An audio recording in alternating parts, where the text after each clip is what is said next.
Don't get your panties in a bunch. Remember, these books are not worth what they're going for right now. Welcome back to another video. This really popped when I saw it. That to me is a monster increase. Again, this book got hot. This book is ready to go higher. So let's jump right into it. We are back today with another statue review from Diamond Select Toys. Without further ado, let's get into the review.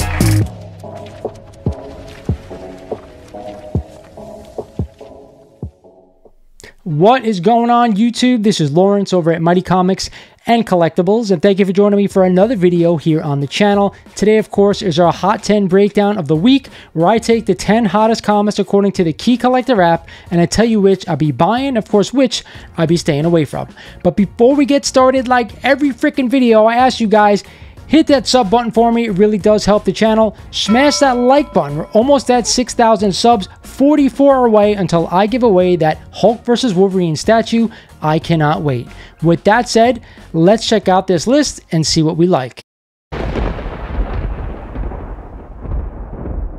Starting off the list this week at number 10 is a new book to this list, G.I. Joe and Transformers #1, and the first crossover series featuring both these teams, and a CGC 9.8 just sold last week for $390, up a whopping 37% over the average. We had G.I. Joe 1 on this list not too long ago, and then Transformers 1. It makes sense that we're going to get G.I. Joe and Transformers #1 on this list. Am I spending $400 on a 9.8 copy of this book? You know I'm not. I love the cartoons growing up, but there's no way in hell I'm spending that kind of money on this book right here, right now. Stay away. There's better books to buy for that amount. Coming in at number 9 this week is a book that I was just talking about on my eBay sales video this week. It is a copy of Invincible #1 and the first appearance of Invincible, and a CGC 9.8 just sold last week for $3,499, up 12% over the average. I believe on that eBay sales video, we had a book coming from the UK of around $3,700 for Invincible #1 with that awesome new Invincible label. I've been saying this to a lot of people around me who know me, that I think this book may be the new modern Grail, beating out Ultimate Fallout #4 and Edge of Spider-Verse 2. Right now, the TV show is awesome. The modern comic book is awesome. The new series is awesome. It's only a matter of time before they come out with a live-action version of Invincible. I cannot wait. I'm giving this book a thumbs up if you're a long-term holder. If you're a short-term buyer, you may want to try to stay away.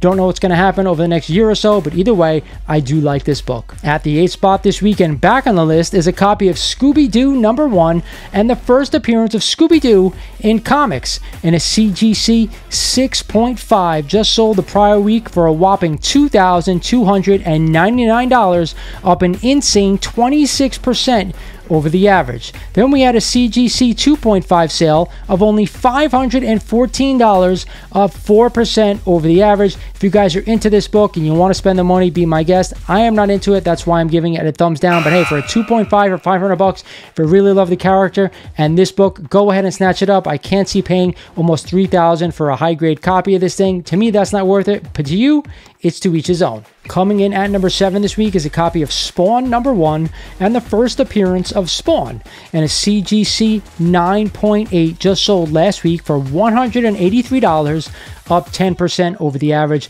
I always say with this book, I do enjoy the character, but most of these 90s books really aren't worth anything. If you just want to own a book, get yourself a 9-point-something copy and don't break the bank. It is really not worth it. Again, we all know that Spawn movie is going to come out eventually. Todd McFarlane is done with the script, and I am totally looking forward to seeing that. But the comics, what they're going for right now, especially in a 9.8, I don't want to spend $200 on a copy of this book when there's about 1 million copies out there for sale. Stay away unless you just want to spend a little amount of money just to have it. Fighting its way to number 6 this week is one of my favorite DC keys. It is a copy of House of Secrets #92 and the first appearance of the original Swamp Thing, Alex Olsen, and a CGC 7.5 just sold last week for $2,800, up 18% over the average. Then we had a CGC 5.5 sale for only $1,600, up 19% over the average. I gotta say this, every time I see this book for sale on an IG live sale, it's always getting sold. It's a book I always check out the price whenever I'm at a show or an IG to see if I can get a steal on a copy. I love this cover. I love this book. One of my top 5 DC keys, for at least from the Silver Age and on, that I want to own. I'm giving it a thumbs up, a book I always want to buy. At the 5 spot and back on this list is a copy of Moon Knight #1 and the first ongoing series featuring Moon Knight, and a CGC 9.8 just sold last week for $405, up 18% over the average. Again, this book went to the moon when we got that news that Moon Knight was getting his own series on Disney Plus, then shot right back down. You could have had this book for around $10 to $20 and probably very fine grade. Now we're looking at a 9.8 for $405. If I'm going to spend that kind of money, I'd rather go out and get a nice copy of Werewolf by Night #32, the true first appearance of Moon Knight. That is always the other buy, and that one I'm a buyer of, not this one right here. Falling to #4 this week is a copy of Web of Spider-Man #1 and the start of the 3rd ongoing Spider-Man series, and a CGC 9.8. A lot of perfect copies of books on this list just sold for $195, up a crazy 30% over the average. This is one of the better covers from the Web of Spider-Man series, that great symbiote cover. To me, do I want to spend $195 on a 9.8 copy of this one? Hell no. You could have had this book way back when for around $20 in super high grade. That's what I'm looking to buy. If you want to own this book, get yourself a nice 9.0 or 9.2 raw copy. That's the better buy, not a 9.8, staying away at this price. Coming in at #3 this week, some modern Star Wars goodness. It is a copy of Star Wars Knights of the Old Republic #9 and the first appearance of Revan prior to becoming Darth Revan. Now, I have no idea if I'm pronouncing that right because I'm not a huge modern Star Wars collector, but either way, guys, we have a CGC 9.8 copy of this one that just sold last week for $700, up 3% over the average. For me, not knowing the storylines of the new modern books and knowing all these books are related to spec going forward for the Star Wars Disney Plus shows, I can't say go out and buy this book, even at a 9.8, to spend that kind of money on spec-related stuff, unless you are an insane Star Wars fan, which you may be. Regardless, I'm not buying this one right here, right now. At #2 this week is a massive key. It is a copy of Incredible Hulk #181, featuring the first full appearance of Wolverine. We all know what this book is, and a CGC 9.2 just sold last week for $9,900, up 2% over the average. Then we had a CGC 5.5 sale for $3,499, up 4% over the average. Then we had a CGC 3.0 sell for $2,600, up 16% over the average. Now, you guys tell me this. This book has come down a lot over the past couple of years. Is now the time to jump in on this book? I say if you're a long-term holder and you aren't willing to sell over the next couple of years, yes, go ahead, jump in on this book at the grade that you like, because I think everyone wants to own this book, including myself. But again, if you're going to buy this book and try to sell it over the next 5 years, then stay the hell away. I don't think for the most part much will be going up massively over that time period. But either way, I'm a fan of this book and it must be owned. And at the top spot this week again, and still the king of comics, it is a copy of Uncanny X-Men #130 and the first appearance of the Dazzler. And you guys know why this book is on this list. Taylor Swift is rumored to be in Deadpool 3 as the Dazzler.